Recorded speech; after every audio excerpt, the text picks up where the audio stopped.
성부와 성자와 성령의 이름으로.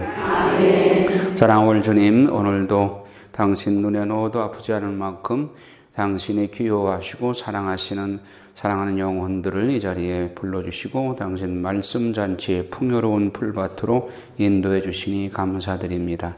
말씀에 굶주린 영혼들, 아모스서의 말씀처럼 이 시대에 먹을 것이 없어서 굶주리는 것이 아니라 마실 것이 없어서 목마른 것이 아니라 말씀의 기근으로 말씀을 듣지 못하여 굶주리고 있는 당신의 사랑하는 영혼들, 주님 말씀 잔치에 초대해 주시고 많은 영혼들이 이 자리에 와서 당신 말씀으로 풍족해지고 영혼의 건강을 회복하고 이 시대의 모든 사탄이 뿌려놓은 독소로부터 해독되고 또 건강을 회복할 수 있도록 이끌어 주시옵소서. 이 시대의 세상은 압이 귀한이고 소돔과 고모라성을 방불하는 그런 죄악의 도성입니다. 죄악의 지뢰밭을 걷고 있는 위험천만한 영혼들이 얼마나 많이 멸망의 길로 치닫고 있는지 모릅니다.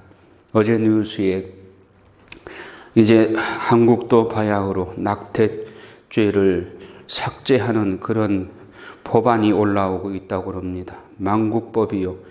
이것이야말로 살인이, 낙태는 바로 살인이라는 것을 생각할 때 살인죄를 합법화한다는 이런 너무나도 큰 죄악이 이 한국 땅에서도 바야흐로 이제 입법이 될 그런 위기 상황에 있습니다. 여론조사를 통해서 20만 명이 이것을 찬성한다고 그러고 반대하는 사람들은 소리도 없고 이런 시대에 하느님의 법이 무참히 짓밟히고 있는 이런 시대를 우리가 살고 있습니다.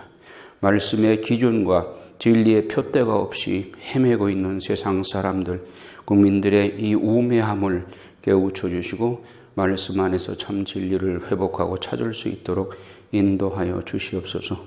법안을 위반하는 입법자들의 겁 없이 하느님의 법을 위반하는 이런 죄악들도 주님 저들에게 지혜를 주시고 또 교회가 바른 소리를 낼 수 있도록 하나님의 말씀을 선포할 수 있는 교회의 역할을 충실히 할 수 있는 스피커로서의 역할을 하게 하여 주시옵소서. 숨죽이고 있는 용기 없는 지식인들, 이 시대에 정말 외쳐야 할 것을 외치지 못하고 필요 없는 것에 쓸데없는 것에 관심 두고 있는 이 시대의 모든 지성인들에게도 각성시켜 주시옵소서.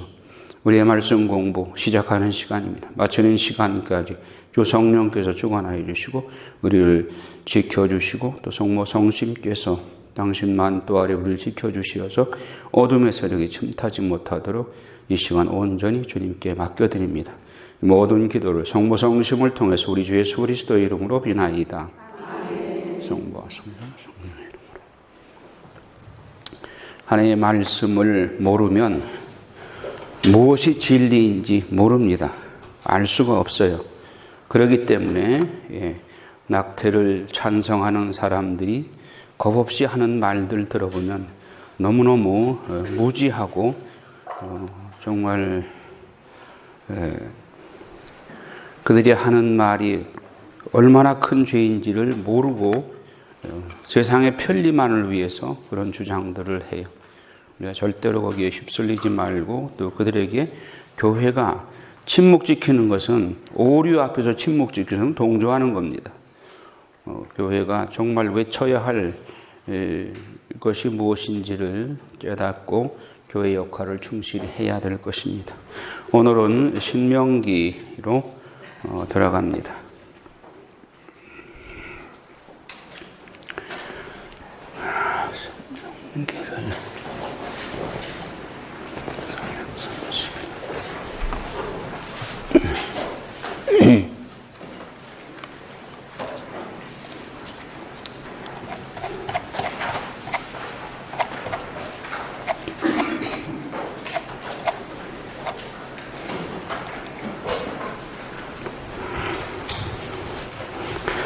신명기는 신명기, 듀테로노미 혹은 데오토로노미온, 거듭해서 말한다. 되풀이해서 설명한다. 그런 뜻입니다. 뭘 되풀이해서 거듭해서 말하느냐? 원본이 뭘까요? 레위기 율법을 거듭해서 말한다. 왜 거듭해서 말을 할까요? 들은 적이 없는 이 세대들에게, 제1세대는 광야에서 다 죽었죠? 그래서 제2세대들에게 시나이 산에서 레위기 율법을 받을 때 없었던 제2세대들에게 과거에 너희 선조들이 들은 레위기 그 율법이 이런 것이다 하고 모세가 설명해 주는 겁니다. 그래서 모세의 고별 설교라고 돼요. 죽기 전에 모압 평지에서 당신이 느보산에서 죽기 전에 120살 때 제2세대들에게 고별 설교로 마지막 설교한 것입니다. 인류 최고의 설교라고 말합니다.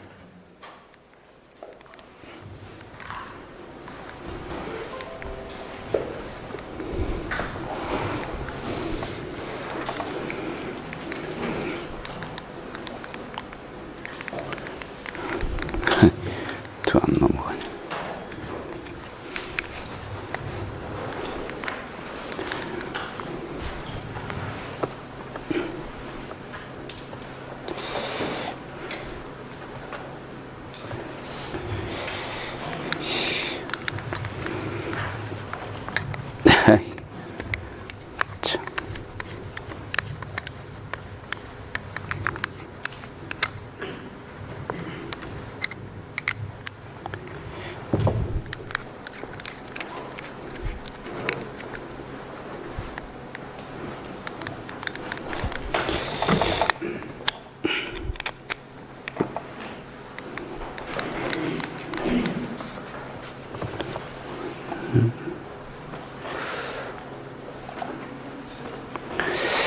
자, 지도를 보면, 지도를 이렇게 보십시다.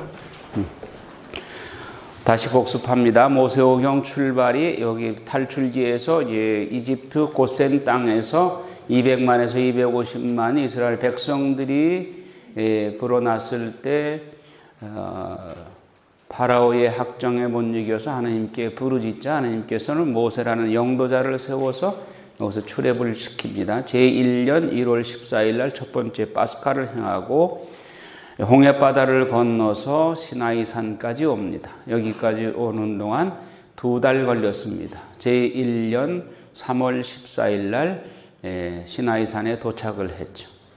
그래서 여기서 9개월 반 동안 하나님께서 성막을 만들라고 하셔서 모세는 9개월 반 동안 성막을 지어서 제2년 1월 1일 날 탈출기 40장에 성막 봉헌식을 합니다. 그러자 하나님께서는 지성소의 속죄판 위에서 구름기둥, 불기둥으로 당신이 현존을 드러내시고 모세를 들라 하셔서 거기서 레위기 율법을 주십니다. 너희 백성들이 내 이 계명을 지키면 너희는 나의 백성이 되고 나는 너희의 하나님이 될 것이다. 이것이 하나님과 이스라엘 백성 간에 맺은 계약인 것입니다. 이 계약을 토대로 해서 하나님의 율법을 지키면 그들은 하나님의 백성, 하나님은 그들의 주님이 되신다. 이 계약을 맺은 것입니다. 그리고 제2년 1월 14일 날 두 번째 파스카, 여기서 첫 번째 파스카하고 두 번째 파스카를 지내는데 이게 민수기 9장에 나오죠. 그리고 제2년 2월 1일 날 첫 번째 민수를 하죠. 싸울 수 있는 장정의 숫자를 헤아렸는데 그것이 60만 3,550명이었죠. 그래서 그 다음에 제2년 2월 그 민수기 1장에 첫 번째 민수 내용이 나오죠. 그리고 제2년 2월 20날 여기서 시나이 산에서 파란 광야 카데스 바르네아를 향해서 출발합니다. 이것이 민수기 10장 11절에서 나오죠. 여기서 출발을 합니다. 그래서 카데스 바르네아에 도착해서 하나님은 쳐올라가라고 하는 그런 뜻으로 여기로 인도를 했는데 그래도 정탐을 한번 해야 되지 않겠습니까? 그래서 하나님께서는 당신이 양보를 하시고 그들의 청을 들어주셔서 12지파에서 각각 한 명씩 대표를 뽑아서 12명을 가나안 땅에 정탐꾼을 보냅니다. 40일 동안 정탐하고 돌아왔는데 거기에 아주 포도송이가 얼마나 크든지 둘이 장대에 메고 올 정도로 그렇게 큰 탐스러운 과일들을 따고 와가지고 좋기는 좋은데 이들이 너무 큰 사람들 또 너무 자이언트 거인족들이 살기 때문에 우리가 그들을 쳐 이길 수가 없습니다 하고 불평을 하고 10명이 그러나 여호수아와 갈렙만은 하나님의 능력에 의지해서 우리가 하나님께서 도와주시면 우리가 쳐 올라갈 수 있습니다. 갑시다. 하지만 10명이 반대를 하기 때문에 이 여론에 못 이겨서 결국은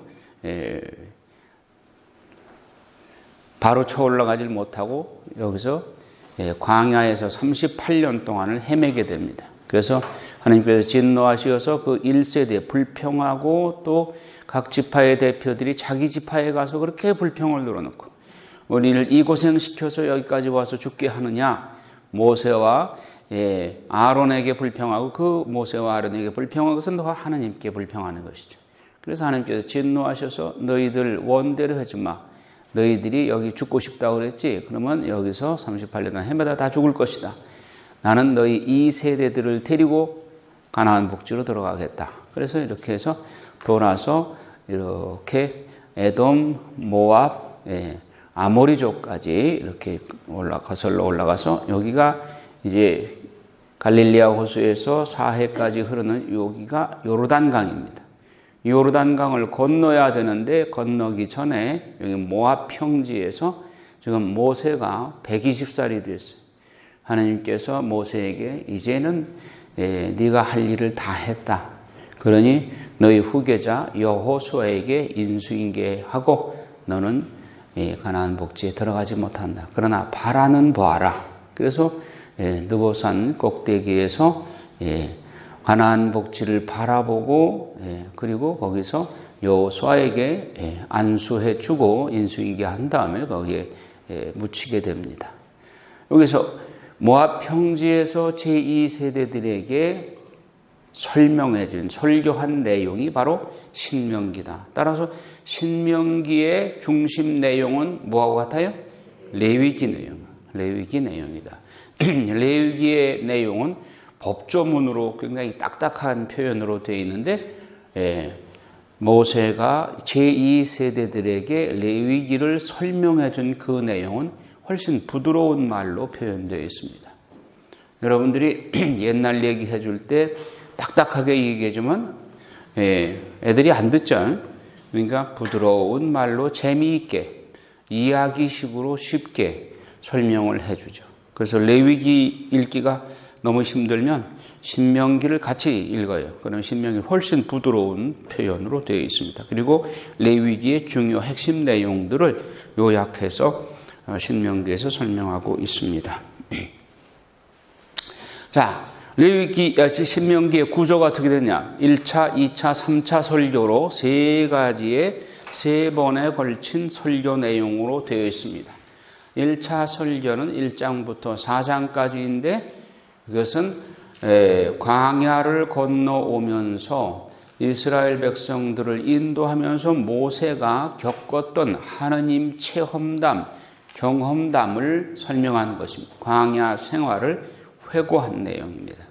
38년 동안 모세가 이스라엘 백성들을 고센 땅으로부터 모압 평지까지 인도해오는 과정에서 일어난 중요한 내용들, 그 내용들 중에는 하느님의 그 큰 놀라운 역사와 더불어서 이스라엘 백성들이 하느님의 말씀에 불순종하고 반항했던 그런 내용들, 그런 것이 모세에게는 아주 잊혀지지 않는, 어쩌면 상처일 수도 있고 잊혀지지 않는 사건들이죠. 그런 내용들을 중심으로 해서 제2세대들에게 너희 조상들이 이렇게 했다. 그런데 너희는 그렇게 하지 마라. 불순종함으로써 많은 사람들이 너희 조상들이 다 죽어갔고 또 그렇게 하는 것은 하느님의 축복의 길이 아니라 저주의 길이니까 너희들이 축복을 받으려면 불순종하지 말고 순종하는 길, 하느님의 말씀에 순종하고 살아야 된다. 그리고 장차 너희들이 건너가서 살게 될 하느님이 젖과 꿀이 흐르는 땅이라고 하는 가나안 복지에 들어가거든 하느님 말씀에 순종하고 살아라 하는 것을 가르쳐 주기 위해서 먼저 광야 생활을 회고하고 그들의 선조들의 잘잘못에 대해서 설명을 해주는 내용이 1장부터 4장까지. 2차 설교는 5장부터 28장까지입니다. 이 내용은 레위기의 법조문을 재조명한 거예요. 레위기의 법조문의 중요한 내용들을 다시 한번 이게 재조명한 것입니다.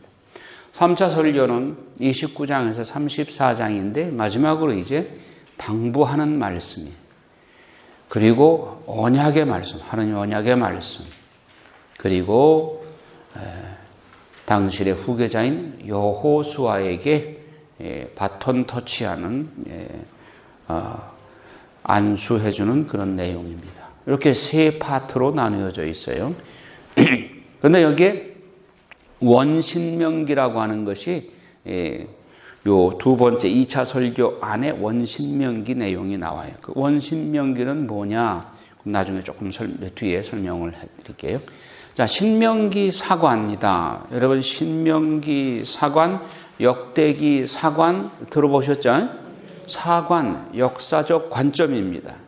역사를 보는 눈, 역사를 보는 관점입니다. 그래서 성경에는 신명기 사관과 역대기 사관이 있습니다.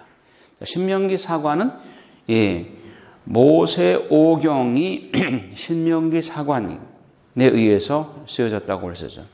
모세오경 그야말로 모세가 썼다고 보는 거죠. 모세가 직접 썼는지 안 썼는지 그거는 뭐 우리가 고증할 길은 없지만은 자우지가 모세오경이라고 했으니까 모세가 썼다고 보는 겁니다.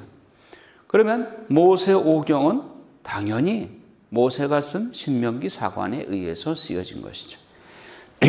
자, 하느님의 백성, 신명기 사관은 어떤 내용이냐? 하느님의 백성이 하느님의 말씀에 순종하면 축복을 받고 거역하면 저주를 받는다. 그래 하느님의 말씀을 거부할 때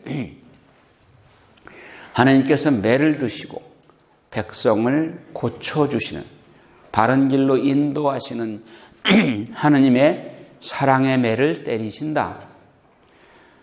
그리고 축복의 길, 저주의 길, 생명의 길, 멸망의 길 이런 것을 제시하시면서 너희들 선택해라. 하나님께서 우리에게 자유의지를 주셨으니까 선택해라 하십니다. 그런데 저주도 축복이다. 왜? 저주를 통해서 사랑의 채찍을 때리고 뉘우치고 다시 돌아오도록 하기 위해서 저주의 채찍을 때리는 것이다. 아주 멸망하라고 그렇게 내치는 것이 아니라 저주도 하나님 사랑의 또 다른 표현이다. 마치 어버이가 자식이 잘못될 때 종아리를 때리듯이 종아리 때리는 것이 좋아서가 아니라 버릇을 고쳐서 뉘우치고 돌아오도록 하기 위해서 채찍을 때리는 것이죠. 죄인이 멸망하기를 원하겠느냐? 회개하고 돌아오기를 바랄 뿐이다. 에제키엘 예언서에도 그런 말씀이 있죠. 자, 모세의 마지막 웅변서, 이것이 신명기 내용이다. 신명기는 모세가 자신이 살아온 지난 날을 돌아보면서 이미 120세가 되어서 귀천하기에 앞서 하나님께서 자신과 함께 하시며 이스라엘 백성에게 행하신 크고 놀라운 구원 업적을 회상하고 이 세대들인 젊은 신세대들에게 하나님께로부터 위탁받은 십계명과 율법을 설명하는 가장 장엄하고 위험 있는 웅변서요 고별 설교이다. 자, 여러분들도 이제 모세오경을 배웠으니까 여러분들의 손주들 무릎에 앉혀놓고 말씀을 할 수 있는 충분한 실력이 돼 있어요. 그래서 여러분들도 하셔야 된단 말이에요. 그래서 손주를 앉혀놓고 이야기를 하느님의 역사에 대해서 이야기를 할 때 할머니 더 들려줘 재미있어 하고 그렇게 졸라댈 정도로 여러분들이 실력을 쌓으셔야 돼요. 그러니까 약을 먹이는데 약 겉에다가는 설탕을 발라야 애들이 먹죠. 쓴 약을 쓴 채로 그냥 주면 안 먹잖아요. 약을 발라야죠. 그럼 하느님의 말씀에 재미있게 하는 좀 포장을 해서 애들이 좋아하도록. 하나님의 말씀은 원래 재미있고 아주 기가 막힌 드라마틱한 그런 좋은 아주 참 재미있는 이야기예요. 그리고 하나님의 말씀은 재미있게 공부할 수 있도록 주신 거예요. 소재를 하나님이. 하나님이 전능하신다는 것을 믿는다면 하나님이 말씀을 주실 때는 우리에게 그 말씀을 읽으라고 주신 거 아니에요. 그런데 재미없게 소재 자체를 재미없게 주실 리가 만무하단 말이에요. 전능하신 분이기 때문에. 그 재미있게 읽으라고 주신 내용을 재미없게 읽거나 혹은 재미없게 가르친다면 그 실력인가? 재미있게 주신 것을 재미있게 공부하도록 가르쳐야 그게 실력이잖아요. 그래서 여러분들도 재미있게 가르치시란 말이에요. 손주들한테. 여러분 한번 테스트를 한번 해보세요. 손주들한테 내가 모세오경을 얘기해서 애들이 졸지 않고 더 들려달라고 졸라대는가 안 하는가 그걸 한번 실험해 보셔. 자, 모세는 가나안 땅에 들어가지 못하고 이 설교를 하고 비스가산 꼭대기에 올라가서 멀리 사모하던 가나안 땅을 바라보기만 하고 하나님께 내 영혼을 당신 손에 맡기나이다 하며 운명을 한다. 신명기에 보면 모세가 몇 번 제발 하느님 제가 가나안 복지에 들어가게 해주세요 하고 간절하게 하느님께 매달려 호소한 내용이 몇 번 나와요? 어디에 나오는지도 모르시나? 5번 나와요. 5번. 얼마나 간절했으면.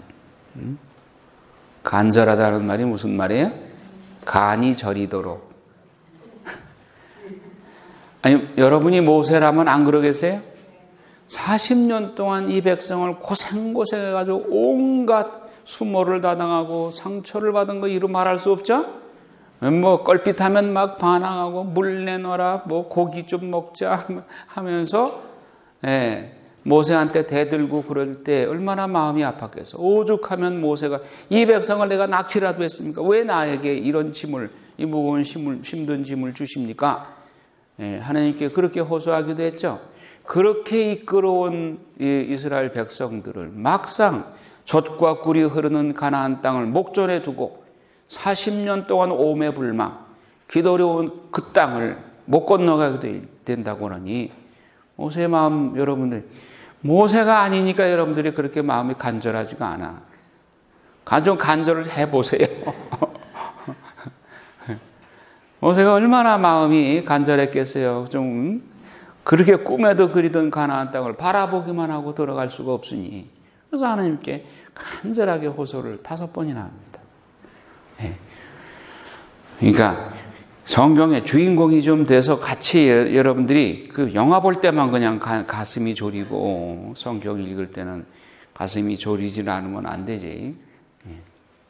자, 신명기 모세오경의 결론입니다. 이제 창세기로부터 쭉 이끌고 나와서 가나안 복지는 뭐의 상징이에요?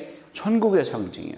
천국 문 앞에까지 모세가 우리를 이끌어 온 거예요.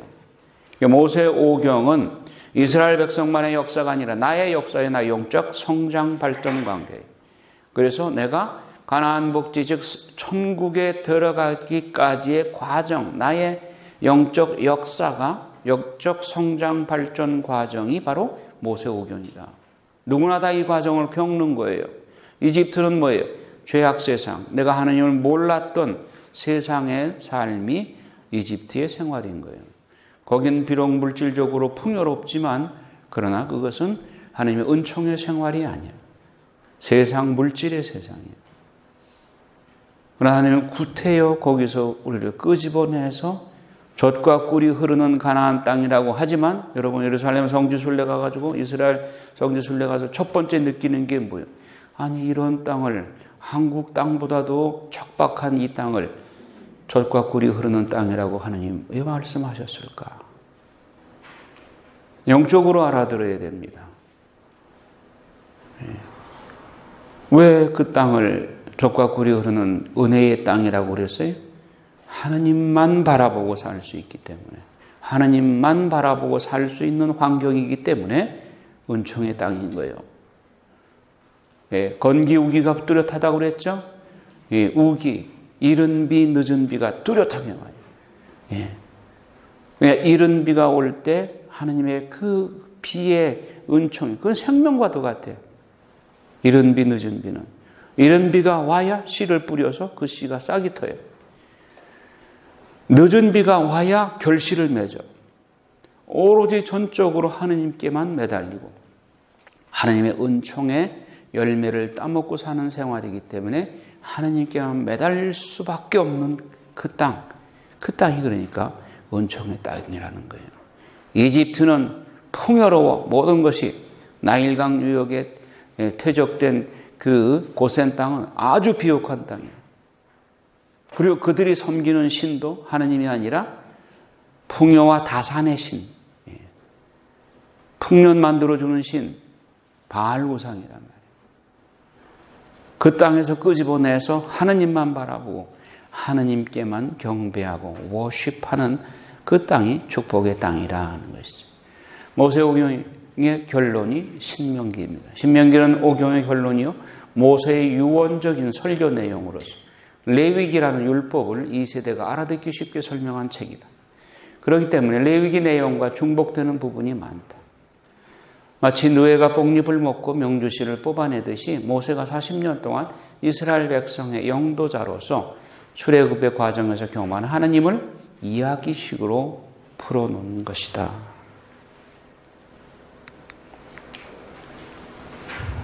그러니까 여러분도 성경 말씀을 통해서 누에가 뽕잎을 먹듯이 먹어서 여러분의 삶을 통해서 명주씨를 찾아내야 돼요. 삶을 통해서. 신앙 땡을 따로 생활 따로 성경을 매일같이 읽어도 생활에 변화가 없다면 그건 누에가 뽕잎만 먹고 명주씨를 못 뽑아내는 거지. 회고와 당부, 세 번째 설교에서 주로 그 당부에 관한 말씀을 하죠. 40년간의 출애굽의 광야 여정을 회고하면서 1장에서 4장 광야 1세대의 삶을 총정리하고 새로운 2세대에게 약속의 땅인 가나안 땅에 들어가서 어떻게 살아야 할 것인가 하는 것을 설교한 내용이다.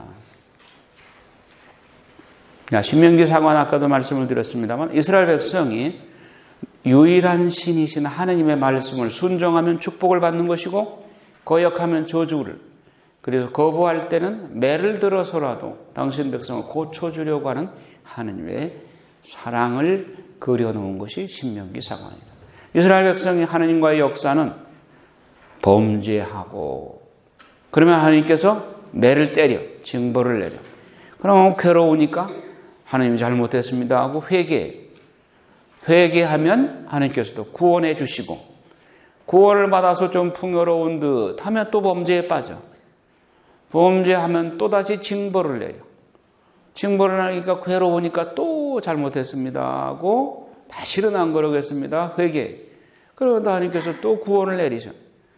요 범죄, 징벌, 회개, 구원의 반복된 역사가 구약의 역사예요. 이스라엘 백성들. 우리의 삶도 그렇잖아요. 1년에 2차례씩 판공성사를 통해서 하나님 앞에 가서 우리가 회개하고 통회를 하고 그러면 하나님께서 용서해 주시고 구원을 해 주시고 그러면 조금 편안한 듯 하니까 또 범죄에 빠져. 그러면 또 고난이 또 힘들고 괴로울 때 다시 또 회개하게 되고 또 하나님께서 용서하시고 구원해 주시고 이런 연속적인 과정, 역사적 반복이다.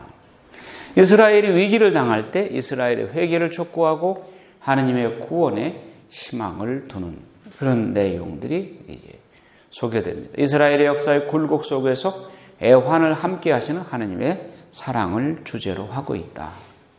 신명기 사관의 골자는 이러한 하나님은 오직 한 분이시니 한 분이신 하나님을 마음을 다하고 목숨을 다하고 힘을 다하여 사랑하고 이웃을 내 몸과 같이 사랑하라는 것. 신명기 6장 4절 이걸 일명 뭐라고 그런다 그랬죠? 쉐마 이스라엘, 쉐마 이스라엘, 이스라엘아 들어라. 하나님은 오직 한 분이시니 그 하나님을 마음을 다하고 목숨을 다하고 힘을 다하여 사랑하여라. 마음과 목숨과 힘을 다한다는 건 뭐예요? 99%만 해도 되는 거예요? 아니면 100% 다 해야 되는 거예요? 100% 다 해야 되는 거예요. 아유, 내가 99점만 맞으면 아주 잘 맞았는데 A학점인데 신앙에는 99점은 빵점하고 같아. 100점짜리라 해야 돼. 그러면 마음을 다하고 목숨을 다하고 힘을 다한다는 건 구체적으로 어떤 것인가? 여러분 삶을 한번 쭉 반성을 해보세요. 오늘 월요 성경반을 갈까? 아니 집에 무슨 중요한 일이 있는데 어느 것을 선택할까? 망설이다가 여기 만일 오셨다면 그건 100점짜리 100% 하나님을 마음을 다한 것이에요? 아니면은 99%만 한 거예요? 100% 마음과 힘과 그 목숨을 다한 사람은 망설일 필요가 없는 거예요. 아직도 그런 갈등을 한다면 지금 99점짜리예요. 그러면 우리 신앙인들이 예전에 순교자들 그분들의 신앙이 부럽기는 한데 그분들은 순교가 전공이야. 나는 순교는 전공가 아니야. 난 열심히는 하겠는데 순교는 나 전공가 아니야. 그럴까요? 여기 마음과 목숨과 힘을 다한다는 말은 뭐예요? 이퀄 순교예요. 순교 안 하고는 순교자의 마음이 아니라면 이 신명기 6장 4절을 지킬 수가 없어요. 아니 목숨을 다한다고 그랬잖아요. 그러면 기회가 안 주어졌을 뿐이지 기회만 주어진다면 주님을 위해서 기꺼이 목숨 바치겠다고 하는 그런 각오로 살아야만 6장 4절을 실천할 수 있는 거예요. 그러면 이 말은 성직자 수도자들에게만 말씀하신 걸까요? 이건 성직자 수도자들 전공이야? 여러분들은 아니야? 모든 신앙인에게 해당되는 거예요. 그러니까 하나님 믿기가 쉬워요, 어려워요? 결코 쉬운 거 아닙니다. 천국 가기가 쉬워요, 어려워요? 쉽지 않은 거예요. 그러니까 부인이 열심히 하면 남편은 그냥 덩달아서 치맛자락 붙잡으면 자연히 밀려서 떠밀려서 들어갈 거로 생각하면 천만의 말씀이에요. 예수님의 심판대전은 아무리 부부가 금실이 좋아도 같이 안 가요. 따로 가요. 단독자로서 서는 거예요. 자기 부인의 공로로 내가 천국 갈 수 있는 것 아니고 각자의 자기 셈을 바치는 거예요. 여러분들의 수호천사 10월 2일 날 수호천사 축일 지냈죠? 각자에게 수호천사가 따로 정해져 있어. 남편에게도 부인에게도 수호천사가 달라. 그 수호천사를 왜 따로 정해줬을까? 부부가 일심동체인데 부부를 위해서 수호천사 한 분이면 될 건데 안 그래요. 각자의 수호천사들은 남편과 부인의 수호천사가 그날 일일 결산서를 들고 예수님 앞에 가는 거예요. 내 남편은 지금 이렇게 빨간불이 켜져 있습니다. 적자 인생을 오늘 살았습니다. 고개 푹 숙이고 예수님 앞에 면목이 없어서. 부인은 월요 성경만 나와가지고 공부를 많이 했기 때문에 오늘 일일 결산서는 흑자로 기록되어 있습니다. 그래서 이 부인의 그 수호천사는 막 콧노래를 부르면서 예수님 앞에 가는 거야. 기쁘게. 예수님이 잘했다. 너 오늘 네 영혼을 참 잘 지켜줬다. 칭찬받고 오는 거예요. 수호천사를 슬프게 하지 말라고요, 여러분들. 슬프게 해드리지 말라고요. 수호천사를 매일같이 일일결산서 들고 갑니다. 여러분 잠자리에 들 때 수호천사는 예수님 앞에 일일결산서 들고 간단 말이에요. 네. 그리고 여러분들의 주보성인 있죠? 주보성인이 천국 여러분들이 갈 때 주보성인들이 여러분들을 환영하러 나오겠죠? 네. 그런데 내가 주보성인인 그 영혼이 천국으로 와야 될 텐데 천국 아니고 저 연옥가 가서 보석하고 있다. 그 주보성이 얼마나 마음 아프겠어요. 그렇죠? 네, 오늘의 삶을 잘 살아서 수호천사를 기쁘게 해드리고 나의 주보성인을 기쁘게 해드려야 되겠죠. 자, 신명기 사과는 우리 모두에게 적용되는 거예요. 마음을 다하고 목숨을 다하고 힘을 다한다는 것은 순교의 기회가 주어지지 않았을 뿐이지, 기회가 주어진다면 언제든지 순교할 각오, 망설이지 않고 순교할 각오를 가지고 살아야 되는 거예요. 자, 그러면 이 신명기 6장 4절에 보면 너희 자손들에게 거듭거듭 들려주고 너희 이마에 써붙이고 팔뚝에 메고 그리고 문솔주에 써붙여라 그랬죠. 성경 70장은 그렇게 두꺼워도 이마에 써붙이고 팔뚝에 메고 문솔주에 써붙이라고 하는 딱 한 구절밖에 없어. 여러분 써붙일 거야? 안 써붙일 거야? 여러 군데 많이 나오면은 많아서 못한다고라도 하지. 또 이게 길기나 합니까? 네.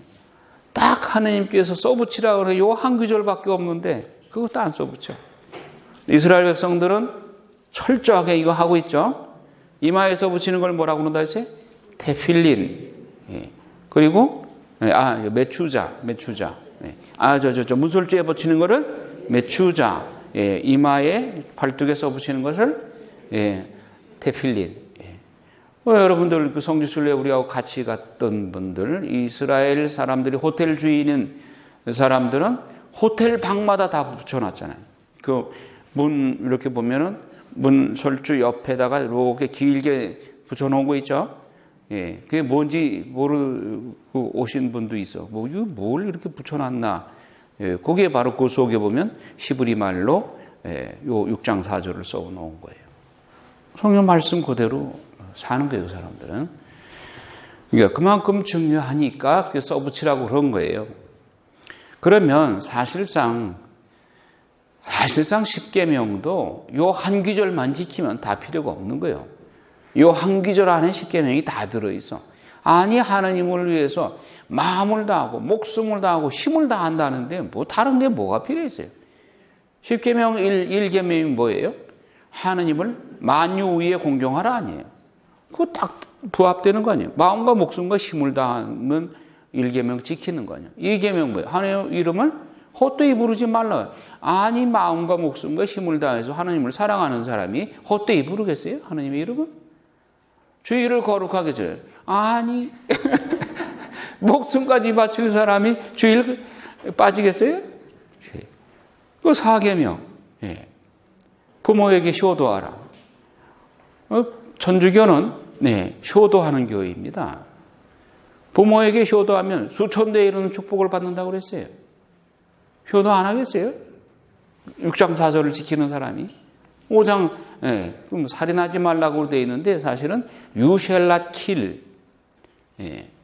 그러니까 생명체를 죽이지 말라는 얘기예요. 사람만 죽이지 말라는 것이 아니라 짐승을 잔인하게 죽이고 그것도 5계명 위반인 거예요. 6계명 간음하지 말라, 7계명 도둑질하지 말라, 8계명 거짓 증언하지 말라, 9계명 남의 아내를 탐하지 말라, 10계명 남의 재물을 탐하지 말라. 요 6장 4절만 지키면 그거 다 지키는 거예요. 다시 지킬 수밖에 없죠. 6장 4절을 지키는 사람은. 자, 아까 신명기 사관을 봤습니다. 역대기 사관은 누구에 의해서 정립된 사관입니까? 에즈라. 에즈라가 어디에서? 유배지에서, 바빌론 유배지에서 태어났어요. 그가 모세오경을 어렵게 찾아서 읽고, 야, 우리 백성이 이렇게 놀라운 하느님이 선택한 백성이구나. 하느님이 우리와 영구계약을 맺은 백성이구나. 그러니 내가 이럴 때가 아니다. 그래서 이스라엘이 다시 돌아와서, 고국에 돌아가서, 예루살렘의 물문학 광장에서 단을 높여서 이스라엘 백성들에게 우리 민족, 하느님이 선택한 민족, 하느님과 우리는 위대한 계약을 맺은, 영구 계약을 맺은 백성이다. 기죽지 마라. 지금 비록 유배살이 하고 있지만 하느님께서는 반드시 당신의 약속을 지킬 것이다. 그러니 말씀에 충실하게 살자 하면서, 역대기상하는 뭐냐? 이미 유배살이에서 그들의 정체성을 상실하고, 하느님 맞아? 아니, 하느님이 우리를 사랑하신다면 우리를 이렇게 유배살이 시켜? 그렇게 회의에 빠져 있는 이스라엘 백성들에게 하느님이 선택한 민족으로서의 정체성을 회복하자 해서 역대기 사관을 부르신 것이 바로 에즈라인 것입니다.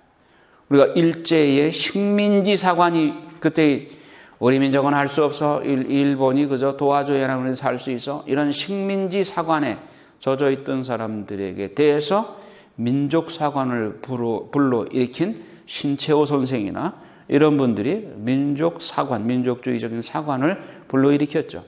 역대기 사관 마찬가지입니다. 그 당시에 이스라엘 백성들 간에 체념하고 민족적으로 우리 민족은 할 수 없어, 우리는 그저 바빌론에서 유배살이나 하고 밥이나 얻어먹고 밥이나 굽지 않으면 다행이야, 이런 식민지 사관에 빠져있는 사람들에게 민족의 정체성을 고취시키고 정체성을 회복하자고 주장했던 사관이 역대기 사관이고, 에즈라에 의해서 이 운동이 일어난 겁니다. 제2의 모세라고도 해요, 에즈라를. 자, 역대기 사관은 바빌론 유배 이후 이스라엘 백성들에게 정체성을 보강시키기 위해서 아담으로부터 시작되는 족보를 서술하고 다윗과 맺은 계약이 변함없음을 강조하며 다윗 왕조를 회복하는 희망을 갖게 한다. 그리고 유배에서 돌아와서 다시 하느님께 대한 예배를 회복하고 성전을 재건하고자 하는 열의를 담고 있다. 그래서 역대기 사관에서는 성전과 제사의 중요성을 강조한다. 그래서 족보를 어디까지 끌고 가느냐? 역대기 상권 1장부터 9장까지 족보가 나오는데 어디까지 끌고 올라가느냐? 아담까지 올라갑니다. 아담은 누가 빚었어요? 하느님께서. 따라서 우리의 조상의 근원은 하느님이다. 에즈라의 사관입니다. 그래서 정체성을 회복하고, 그리고 열왕기를 통해서 가장 위대한 인물 찾아보니까 다윗이다. 사무엘 상하권에서 다윗이야말로 우리 왕조 시대의 롤 모델이다. 가장 이상적인 롤 모델이요, 하느님께서 다윗에게 하신 그 약속에 충실하시기 위해서 이 나라를 결코 멸하지 않을 것이다. 다윗에게 그러시죠. 다윗이 왕궁을 짓고 너무 죄송스러워서 하느님의 계약궤가 아직도 이렇게 떠돌이 생활을 하고 있는 것을 생각하면서 하느님께 성전을 지어드려야 되겠다 하고 나단 예언자를 통해서 간청을 드리니까 하느님께서 너는 많은 피를 흘렸기 때문에 내 손으로는 못 짓는다. 내 아들 때에 가서 성전을 지어바치게 되어서 단 네가 그 마음을 품었으니 참 가상하다. 그래서 너에게 내가 축복을 내려줄 것인데 내 후손이 멸망하지 않고 영원히 하느님의 축복 속에 내 왕조가 계속 멸망하지 않고 계속될 것이다. 이 약속을 주셨어요. 이걸 에즈라가 붙잡은 거예요. 하느님이 다윗에게 약속하신 이 약속은 변함이 없다. 따라서 우리 민족은 지금 바빌론에서 70년 동안 유배살이 하지만 장차 하느님께서 반드시 다윗의 약속을 실현시켜 줄 것이다. 우리는 멸망하지 않는다. 우리의 정체성을 회복하자. 그래서 이것이 역대기 사관인 거예요. 그래서 유배에서 돌아와서 다시 하느님께 대한 예배를 회복하고 성전을 재건하고자 예를 담고 있다. 그래서 역대기에서 강조하는 게 무엇이냐? 그럼 하느님을 경배하려면 예배, 워십이 중요하죠. 예배를 하려면 성전이 필요하죠. 그래서 역대기에서 성전 짓는 일을 강조를 합니다. 어떻게 보면 다윗이나 솔로몬은 성전을 위해서, 즉 하느님께 예배드리기 위해서 필요한 존재, 필요한 인물로 등장시키고, 솔로몬은 특히나 성전 짓는 역할을 했으니까 성전을 위해서 태어난 사람, 당신은 사랑받기 위해 태어난 사람, 솔로몬은 성전 짓기 위해서 태어난 사람. 그래서 성전과 제사의 중요성을 역대기 사관은 강조하고 역대기에서 그걸 강조해요. 그래서 역대기에 보면 성전에서 문지기 이름까지 나와, 성가대 이름까지 쫙 열거돼서 나와요. 찬양이 전례에서 중요하잖아요. 우리 찬양부 긍지를 가지고 열심히 하셔. 그러니까 사제의 이름은 다 안 나와도 찬양부 이름이 나온단 말이에요. 역대기에 문지기 이름도 나오고. 성전 문지기 되는 거 그거 아무나 하는 거 아닙니다. 자, 신명기 신학적인 주제, 한 분이신 하느님, 즉 쉐마 이스라엘, 이스라엘아 들어라, 유일신 사상입니다. 그 당시에 만연되어 있던 다신교, 또 범신론, 바알, 아스다롯 신, 풍요와 다산의 신, 이 세상에 기복적인 그런 신앙을 가지고 있던 그런 다신교적 신앙에서 유일신 신앙, 야훼 하느님만이 유일신이다 하는 것을 강조한 것입니다. 하나인 백성, 이스라엘 백성, 이들이 갈라져서는 안 되느냐. 하나인 백성, 그리고 하나인 성소, 성소가 하나여야 된다. 예루살렘의 중요성이 여기서 드러나죠. 그리고 자유의지를 존중하기 때문에 하나님께서는 축복과 저주의 길을 내놓는다. 너희들이 선택해라. 하나님의 말씀에 순종하면 축복이요, 불순종하면 저주를 받는 것이다. 그리고 하나님은 질투하시는 하나님이다. 하나님께서 인간에게 축복을 주시고 인간과의 계약에 충실하신 만큼 이스라엘도 하나님께 성실할 것을 요청합니다. 북이스라엘과 남유다의 붕괴는 백성의 불순종에 대한 하나님의 심판이에요. 여러분, 하나님이 질투하시는 하나님이다. 이걸 여러분들은 하나님이 속 좁게 그렇게 질투를 하시나? 질투도 죄인데 그럼 하나님도 죄진 건가요? 하나님의 질투라고 하는 이 표현은 우리 인간이 남이 잘하는 게 시기 질투수가 나서 질투하는 거 다른 겁니다. 그 뜻은 아니에요. 하느님이 우리에게 안 주신 거 있어요? 하느님은 당신 자신을 우리에게 주셨어. 그 이상 뭘 더 주시겠어요? 그러니까 선견자들이나 혹은 메시지 받는 사람들에게 가끔 그런 말씀을 하죠. 하느님이 내가 너희에게 안 준 것이 없다. 줄 수 있는 거 다 줬다. 나 자신까지 줬다. 성모 마리아에게 가장 큰 선물 주셨죠? 하나님 자신을 선물로 주셨잖아요. 성모 마리아의 태중에 예수 그리스도 하나님 아버지와 본질이 같은 분이요. 그러면 뭘 더 주시겠어요? 우리에게도 예수님 주시죠? 성체로 주시고 말씀으로 주시잖아요. 그 이상부터 바랄 거 없죠. 그러면 그런 분이 만약에 우리가 하느님 앞에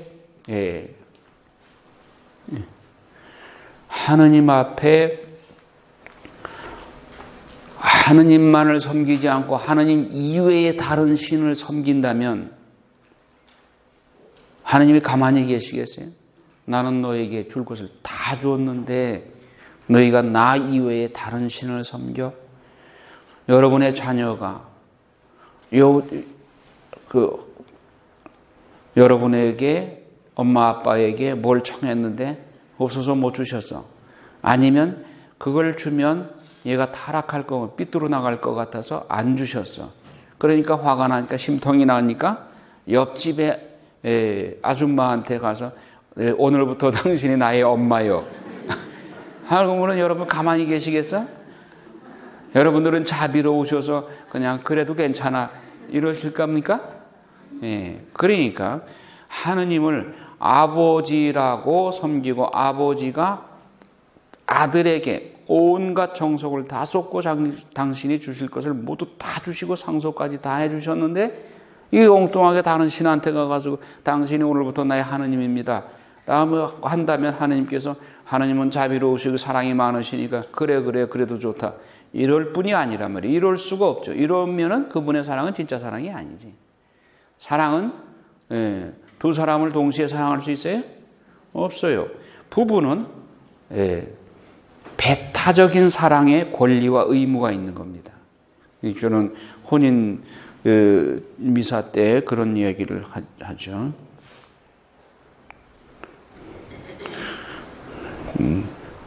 오늘은 또 점심 식사를 또 12시에 하라고 그러네. 아침에는 나보고 12시 반에 하라고 그러더니. 누가 그래? 변덕이 가장 큰 덕이래.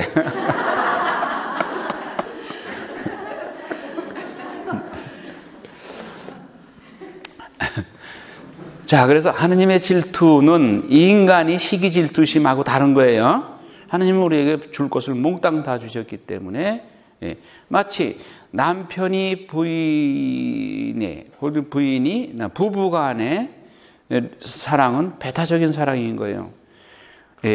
부인이 외간 남자에게 눈길을 돌린다든가 남편이 외간 여자에게 눈길을 돌린다고 그럴 때 그걸 좋다고 허용하는 사람이 있다면 그거는 사랑하지 않는 사람이에요. 사랑은 배타적인 사랑인 거예요. 하나님도 마찬가지예요. 우리를 정말 눈에 넣어도 아프지 않을 만큼 우리를 사랑하시고 당신의 모든 것을 다 주셨어. 우리 각자에게. 그렇기 때문에 하나님은 우리 영혼이 신적인 대상을 한눈 파는 것을 용납할 수가 없단 말이에요. 하나님은.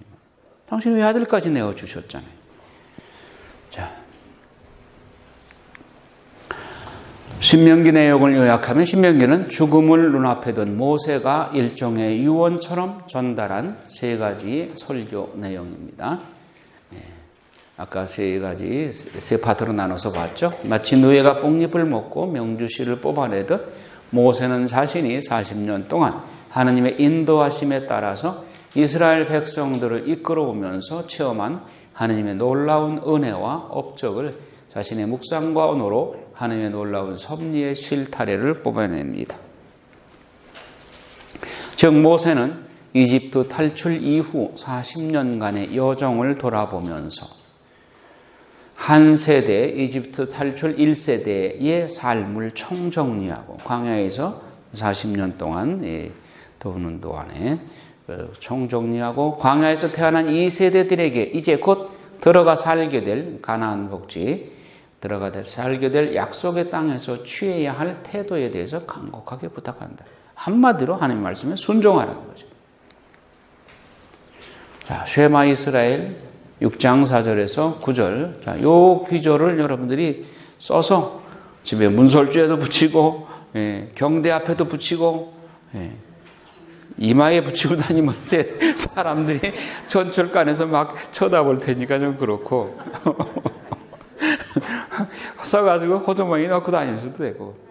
놓고만 다니라는 의미예요? 아니면 가끔 걸 펴보라는 얘기예요? 그럼 거듭거듭, 그 자녀들에게 일려주어라, 가르쳐 주어라. 거듭거듭은 무슨 의미일까요? 가끔 생각날 때마다 아니에요. 그러면 그거 외우라고 그러면 될 거냐? 이 정도 외울 수 있죠. 충분히 외우죠. 10분이면 외워요.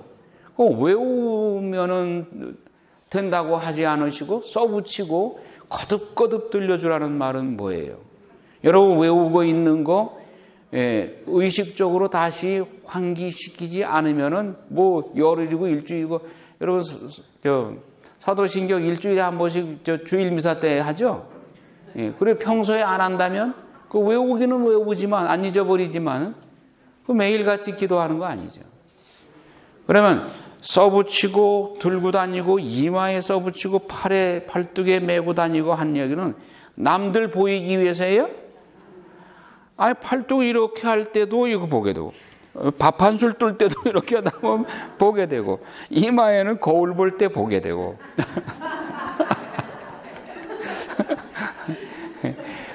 그러니까 거듭거듭 들려주어라 자손들에게. 그것도 여러분 자손들 한 번 얘기해가지고 나 교육 끝났다.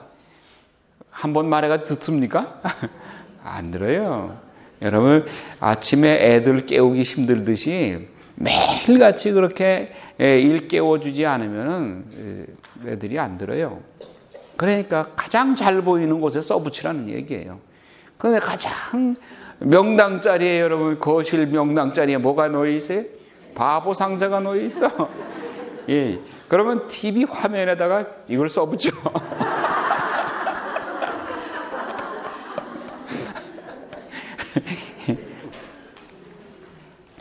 자, 이스라엘인들의 메추자와 테필린. 지금도 이스라엘 사람들은 경문갑에 신명기 6장 4절에서 9절 성경 말씀을 넣어가지고 다닌다. 바깥문 문설주에 다는 메추자를 달고, 이건 뭐예요? 사고 통제, 생각을 통제하는 거죠. 예. 손목에는 테필린, 심장에, 그러니까 이 사람들이 그 테필린을 심장에 대요. 예. 이렇게. 그때마다 자주 이렇게. 그러면 심장에 대한 생각 이성 조절하는 의미죠. 예. 테필라라고 하는 기도하다라는 의미의 테힐라, 찬양하다. 기도하다, 찬양하다 같은 적이죠. 같은 어근에서 나왔죠. 집안 출입 시에 메추자의 친구하고 테필린의 친구하고 표보고 한다. 그만큼 성경 말씀에 문자적으로 순종하고 소중하게 여긴다. 우리 모두가 본받을 만한 대목이다. 아까도 말씀드렸듯이 요 신명기 6장 4절 안에 사실은 성경 말씀이 다 들어가 있는 거예요. 아니 마음을 다하고 목숨을 다하고 힘을 다하면 뭐 할 게 뭐가 있어요. 그 안에 다 포함되는 거지. 성경 말씀 그렇게 마음을 다하고 목숨을 하고 힘을 다하는 사람이 성경 말씀 실천 안 하겠어요. 그 안에 다 포함되어 있다고 볼 수 있어요. 자, 예수님도 구약 율법의 요체를 묻는 율법학자에게 신명기 6장 바로 이 4절을 인용해서 말씀하시죠. 마음을 다하고 목숨을 다하고 힘을 다하여 한 분이신 주님을 사랑하여라 하는 말씀은 마음 어느 한 구석에도 주님 이외에 세상 것에 마음을 빼앗기지 말라는 것이요, 필요하면 목숨까지 내놓을 각오로 살라는 것이요, 힘을 사용하며도 세상 일 때문에 하느님의 일을 소홀히 하지 말고 이 일의 우선순위에 있어서 항상 하느님 우선으로 살아가라는 명령이다. 오죽하면 써붙이라고 그러시겠어요, 하느님이. 반지나 팔찌에 테필린처럼 신명기 6장 4절을 새겨 달고 다니는 것도 좋은 생각이다.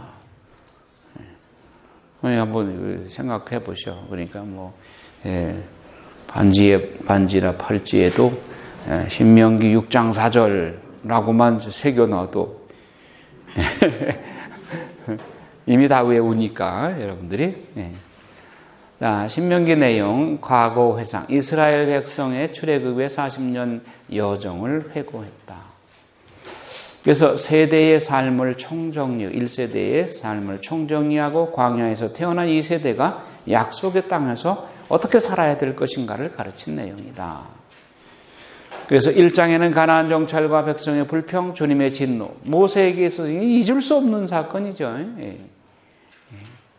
당신한테 이스라엘 백성들이 항의하고 대들고 한 거, 이것이 모세에게는 상처였고 잊혀질 수 없는 일이요. 2장에 보면 에돔, 모압, 암몬 경고할 때 에돔, 모압 왕한테 여기 지나가기만 할 테니까 당신의 체전이라 이런 거 절대로 해치지 않고 우물물도 그냥은 안 마시겠다.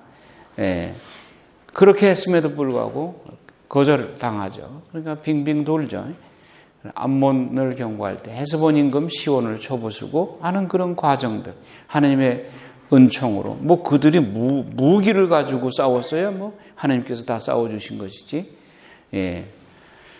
아모리족 시온 임금을 쳐부순 이야기, 바산 임금 옥을 쳐부순 이야기, 요르단 건너편 땅 분배한 이야기.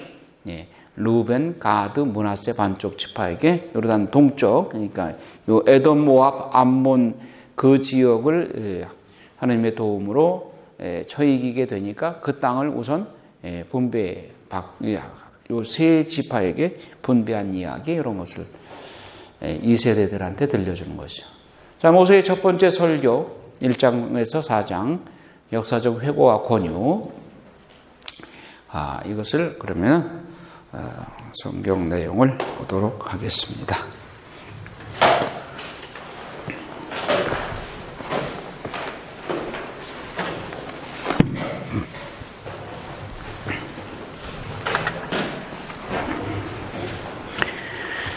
자, 1장에 보면 모세가 설교한 곳과 때, 이것은 모세가 요르단 건너편 아라바에 있는 광야에서 온 이스라엘에게 한 말이다. 여러분 이제 지도를 늘 펴놓고 보시죠.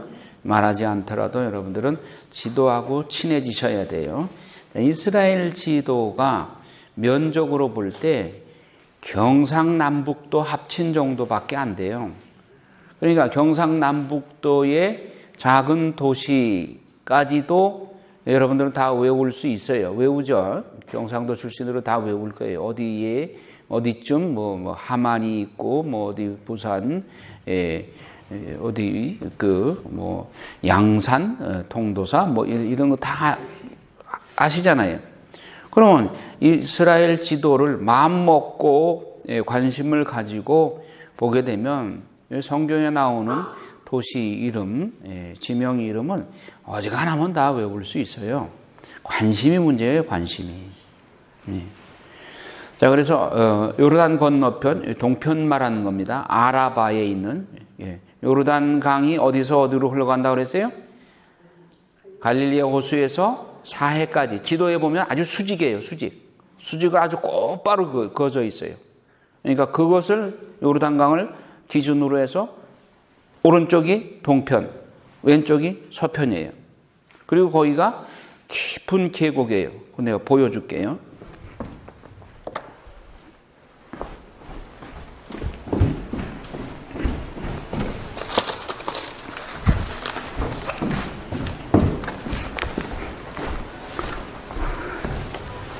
잘 보이죠? 너무 작지? 이따가 여기 나와서 보셔요. 여기 갈릴리아 호수, 여기가 사해, 여기가 깊은 계곡이에요. 사해가 해발 마이너스 400m예요. 세계에서 제일 낮은 지역이에요. 예. 그러니까 이렇게 흐르는 거예요. 이게 요르단강이에요. 이게. 그냥 이쪽이 동편이에요. 이쪽이 서편이고 원래 가나안 복지는 이쪽이에요. 서편. 그런데 동편에 지금 에돔, 모압, 아모리족 여기를 쳐부셨잖아요. 그러니까 이 땅을 먼저 세 지파에게 가드, 르벤, 므낫세 반쪽 지파에게 나눠준 거예요. 그리고 이제 요르단강을 건너서 가나안 복지에 들어서 이 땅을 가나안 7부족들을 몰아내고 12지파에게 여호수아가 땅 분배하는 거죠. 이게 여호수아기 내용이죠. 신명기 선포는 여기서 하는 거고 지금. 예. 그러니까 이스라엘 땅이 가운데로 딱 이 요르단강을 중심으로 해서 여기가 아주 깊은 계곡이 있고 이쪽 서쪽에도 산악지대가 있고 동쪽에도 산악지대가 있는 거예요. 여기가 가운데가 이렇게 계곡이 있는 거예요.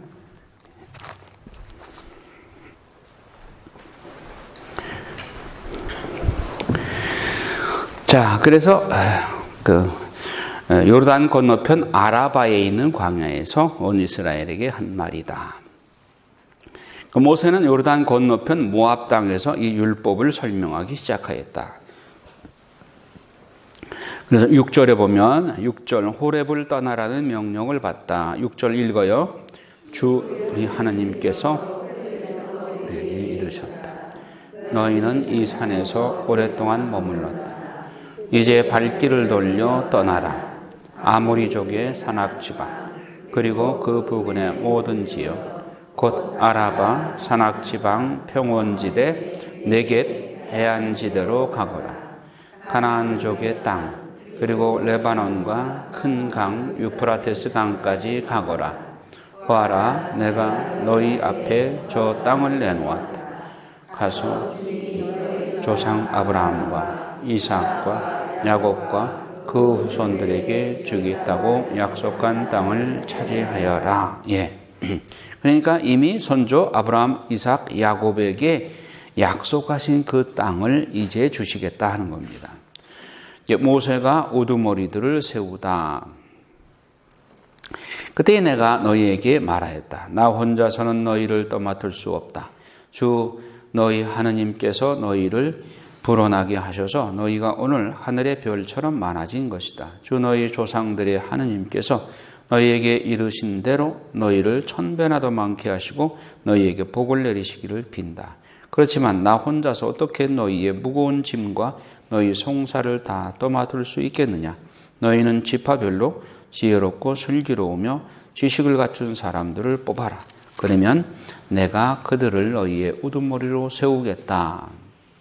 그러자 너희는 말씀하신 대로 하는 것이 좋겠습니다 하고 나에게 대답하였다. 그래서 나는 너희 지파들의 우두머리들, 곧 지혜롭고 지식을 갖춘 사람들을 데려다가 너희의 우두머리로 내세워 그들을 각 지파의 천인대장, 백인대장, 오십인대장, 십인대장으로 관리로 삼았다. 이거는 이제 모세가 이드로, 장인 이드로의 그 권위를 듣고 지혜가 열려서 이렇게 나눴던 것이죠. 그 다음에 이제 그 가나안 정찰과 백성의 불평, 이 내용을 지금 이 세대들한테 모세가 지난 이야기를 이야기식으로 풀어서 설명하는 거예요. 자, 19절 읽어요. 우리는 주 우리 하느님께서 명령하신 대로 호렙을 떠나 너희가 본 저 크고 무서운 광야를 가로질러 아모리족의 산악지방 길을 따라 가데스 바르네아에 이르렀다. 거기에서 내가 너희에게 말하였다. 너희는 주 우리 하느님께서 우리에게 주시는 아모리족의 산악지방에 이르렀다.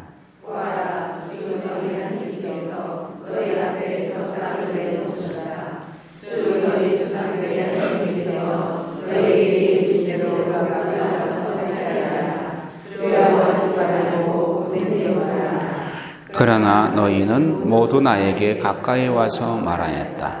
우리보다 앞서 사람들을 보내어 저 땅을 정찰한 다음 우리가 올라가야 할 길과 들어가야 할 성읍들에 관하여 보고하게 합시다.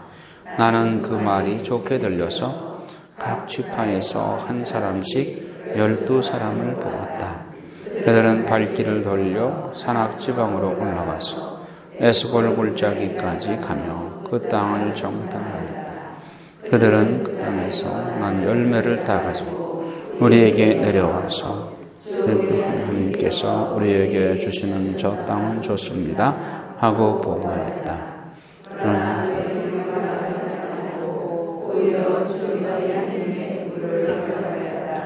그러면서 너희는 천막 안에서 불평하며 말하였다. 주님께서 우리를 미워하셔서 아모리족의 손에 넘겨 멸망시키시려고 우리를 이집트 땅에서 이끌어내셨구나. 우리가 어디로 올라가야 한다는 말인가?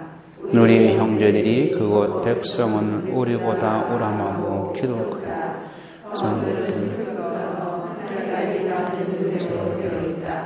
우리는 또 거기에서 아낙인들까지 보았다 하면서 우리의 마음을 약하게 하지 않았는가? 네.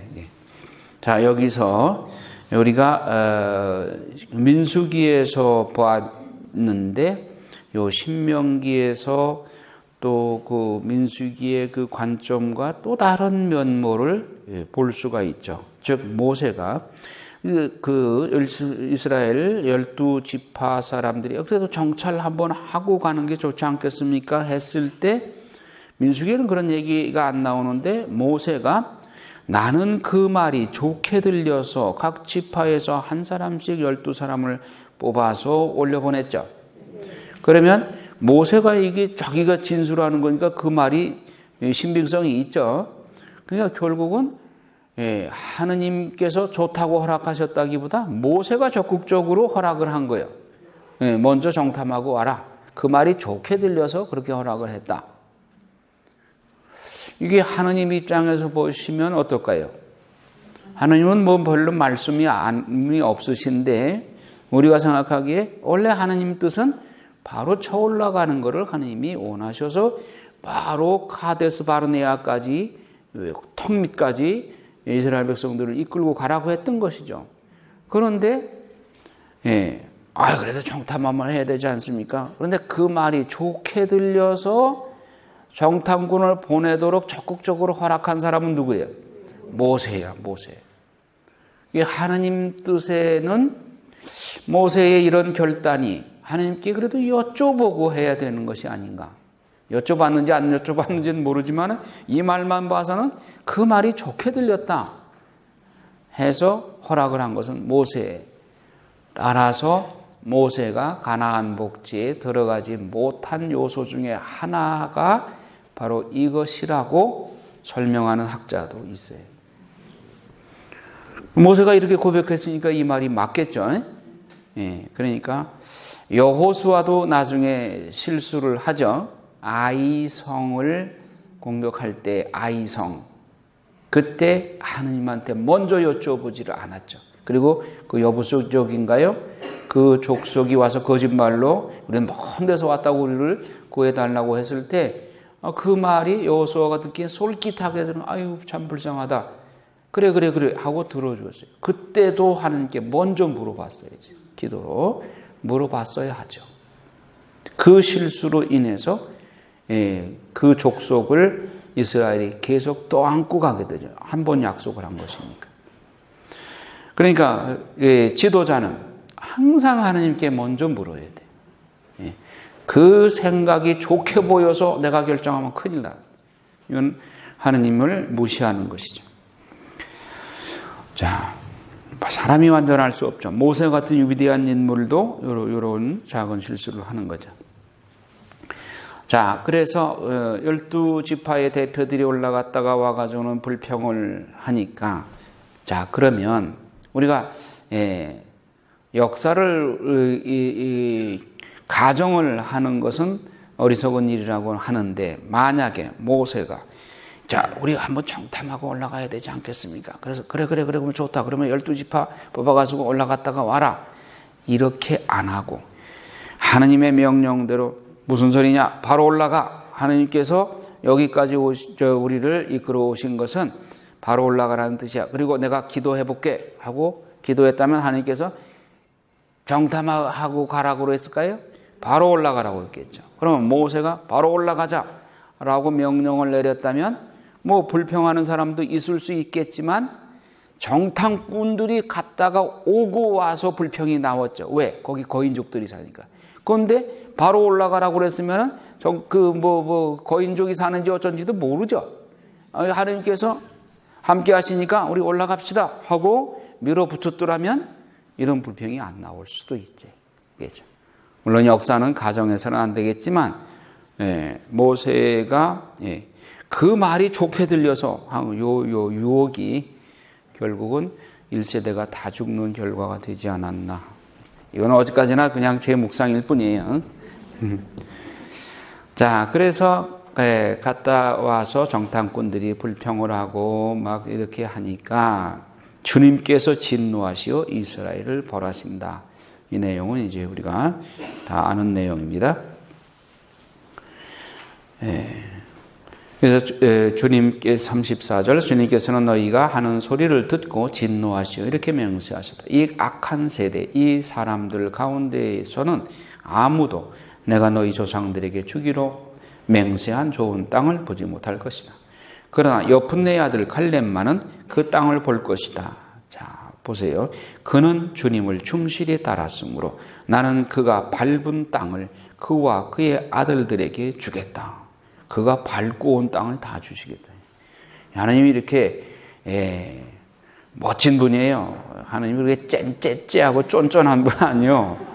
네가 밟고 온 땅 내가 다 줄게 이러시죠.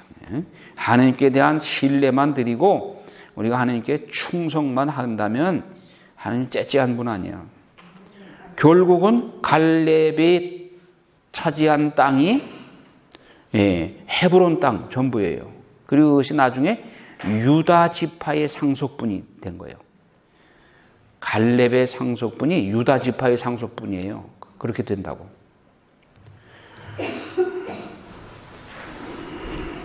그래서 주님께서는 너희 때문에 나에게도 화를 내시면서 말씀하셨다. 너 또한 그곳으로 들어가지 못할 것이다. 모세에게 너의 시종을 두는 눈의 아들 여호수아가 그곳으로 들어갈 것이다. 이걸 보니까 앞에 한 얘기가 내 얘기가 그럴듯하죠. 모세가 이게 그 말이 좋게 들려서 결정한 거 모세가 결정했으니까 하나님 마음에 안 드시는 거예요. 그러니까 너도 못 들어간다. 그 말이 진짜 맞는 것 같아, 내가 봐도. 그래서 너희 시종을 두는 눈의 아들 여호수아 것으로 들어갈 것이다. 그가 바로 이스라엘에게 그 땅을 차지하게 해줄 사람이니 너는 그에게 용기를 북돋아 주어라. 그리고 적의 약탈물이 되리라고 너희가 말한 너희 어린아이들과 아직 좋고 나쁜 것을 구별할 줄 모르는 너희 자식들도 그곳으로 들어갈 것이다. 내가 그들에게 그 땅을 주어서 그들이 차지할 것이다. 그러나 너희는 발길을 돌려 갈대바다 길을 따라서 광야로 떠나라. 이제 밑으로 우회하는 거죠. 하나님이 우회할 마음은 없었어요. 바로 쳐 올라가라고. 아니야, 안 그럴 것 같으면은 시나이산에서 바로 건너가지. 그러자 너희는 나에게 말하였다. 우리가 주님께 죄를 지었습니다. 주 우리 하나님께서 우리에게 명령하신 대로 우리가 올라가 싸우겠습니다. 이건 때늦게 지금 하나님께서 이미 접으셨어, 그 계획을. 그런데 또 이제 새삼스럽게 우리가 또 쳐 올라가겠습니다. 그러다가 왕창 망하잖아요. 그래서 너희는 저마다 무기를 들고 산악지방으로 올라가는 것을 대수롭지 않게 여겼다. 그때 주님께서 나에게 말씀하셨다. 그들에게 말하라. 내가 너희 가운데 없을 것이니 너희는 올라가지도 말고 싸우지도 마라. 그래야 너희가 적 앞에서 패배하지 않을 것이다. 그런데 또 만용을 부려서 올라가요. 그래서 너희는 듣지 않았어. 너희는 주님 분부를 거역하고 주제넘게 산악지방으로 올라갔다. 그러자 그 산악지방에 살던 아모리족이 너희에게 마주 나와 벌떼처럼 달려들어 너희를 내몰았다. 그들은 세일에서 호르마까지 뒤쫓아가며 너희를 쳤다. 너희는 돌아와 주님 앞에서 울었지만 주님께서는 너희의 소리를 듣지 않으시고 너희에게 귀를 기울이지 않으셨다. 그래서 너희가 그렇게 오랫동안 카데스에서 머물러 있었던 것이다. 자, 카데스에서 38년 동안 뱅글뱅글 돌다가 다 소모품으로 묻히게 된 이유를 이제 알겠죠? 불순종 때문에 그런 거예요. 그런데 하느님은 그런 인간의 불순종과 실수를 통해서도 당신의 그 섭리 계획대로 또 이끄셔요. 40년 동안 그들의 그 고생하면서 광야 생활한 것은 또 무의미하지가 않았어요. 그들의 실수로 보속을 한 그 내용 속에서 하느님은 당신을 섬기는 그 훈련을 광야에서 시킨 거죠. 그러니까 하느님은 인간의 자유의지와 하느님의 섭리줄이 시줄과 날줄이 되어서 엮어가는 천이에요. 인류 역사는. 하느님의 섭리 계획이 있어. 여기에 인간이 어떻게 협력하느냐에 따라서 날줄을, 시줄이 이렇게 엮어가면서 인간의 역사를 짜가요. 그러니까 이 광야 40년 이 생활도 하느님은 당신 계획이 카데스 바르네에서 바로 쳐 올라가는 그 계획을 가지고 있었지만 인간이 불순종함으로써 광야에서 40년 동안 헤매는 그 시줄 날줄 인간의 자유의지에 의한 것이었지만 하느님은 그 안에서도 또 당신 계획을 이끌어 가셔요. 그 안에서도. 세계 1, 2차 세계대전, 그건 인간의 악이 저지른 죄죠. 그러나 그 죄 속에서도 하느님은 또 당신의 섭리를 이끌어 가셔요. 그건 하느님이 원하시는 것이 아니죠. 전쟁은 하느님이 원하시는 것이 아니에요. 인간의 자유의지를 남용함으로써 저지른 죄악이요. 하지만 하느님은 그 죄악 속에서도 당신의 선을 이끌어내셔. 이것이 바로 창세기 50장 20절에 요셉 성조를 통해서 하신 말씀. 형들이 나를 질투해서 죽이려고 했던 것은 분명히 형들의 잘못입니다. 그러나 하느님은 그러한 악을 통해서도 선을 이끌어내시는 분이십니다. 형들과 요셉이 만난 그 선, 만나서 화해하고 그리고 하느님 백성이 곧센 땅에 와서 200만에서 250만의 하나의 백성을 이루도록 하는 그 하느님의 섭리가 이루어지게 선을 이끌어내셨어요. 형들의 시기 질투로 요셉을 죽이려고 웅덩이에 쳐넣었지만 그건 악이요. 분명히 악이요. 하느님이 원하시는 것이 아니에요. 그 악을 통해서도 하느님은 요셉을 살리셔서 에집트의 재상이 되게 하고 그리고 곧센 땅으로 가솔들 70명을 이끌고 그 안에서 마치 노아의 방주처럼 그래서 그 안에서 하나의 민족을 형성할 수 있는 방주를 만드셨단 말이에요. 하나님의 섭리로 악을 통해서도 선을 이끌어내시는 분. 자, 그래서 이제 2장에 보면 에돔과 모압, 암몬을 지나가는 그 과정을 설명합니다. 민수기에서 우리가 다 살펴봤습니다. 킹즈웨이를 지나가려고 그러는데 에돔 왕도 모압 왕도 거절해서 빙글빙글 돌아서 이제 암몬까지 갔다 하는 이야기. 그 얘기가 이제 자세하게 나옵니다. 자, 그래서 24절, 2장 24절에 보면 일어나 떠나라. 그리고 아르논 강을 건너라.